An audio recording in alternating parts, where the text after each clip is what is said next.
तर अहिल्यानगरमध्ये पावसानं दडी मारली आहे, त्यामुळे पेरणीनंतर पाऊस नसल्यानं शेतकरी चिंतेत होता।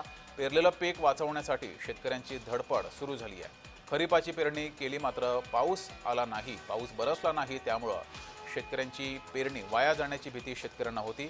शेतकरी हे पीक वाचवण्यासाठी धडपड करत आहेत।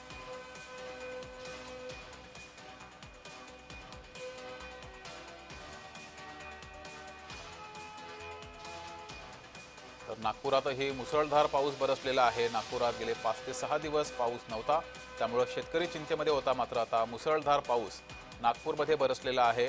हवामान खात्याने नागपुरात 2 दिवस मुसळधार पाऊस राहील असा अंदाज सुद्धा वर्तवलाय।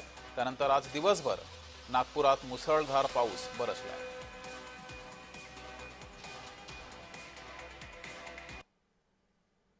बातमी नागपूरमधून। नागपूरमध्ये मुसळधार पाऊस बरसलेला आहे। नागपूरमध्ये पावसानं दडी मारली होती, त्यामुळे शेतकरी चिंतेत होता।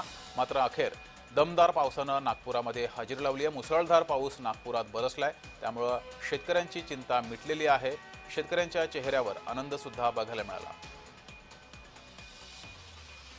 पासनं नागपुरात तुरळक पाऊस पडत होता, मात्र सायंकाळपासून मुसळधार पावसाला सुरुवात झालेली आहे।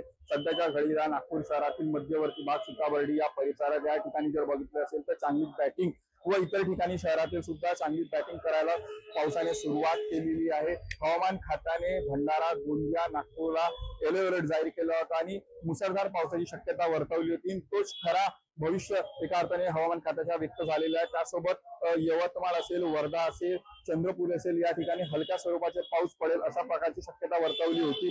आणि आपण जर बघितलं असेल तर नागपुरात अनेक ठिकाणी असाच पाऊस पडत आहे। विदर्भात मोठ्या प्रमाणात धान उत्पादक शेतकरी होते, धान उत्पादक शेतकरी वाट जे बघत होते ते अशाच मुसळधार पावसाची वाट बघत होते आणि हा पाऊस आजपासूनच पडायला सुरुवात झाली आहे। त्यामुळे जूनच्या अखेरीस एकंदरीत हा पाऊस पडला, असाच पाऊस जुलैमध्ये पडेल तर शेतकऱ्यांच्या चेहऱ्यावर दिलासा नक्की मिळेल, हे मात्र नक्की आहे। तेजस मौत्रे, जय महाराष्ट्र न्यूज, नागपूर।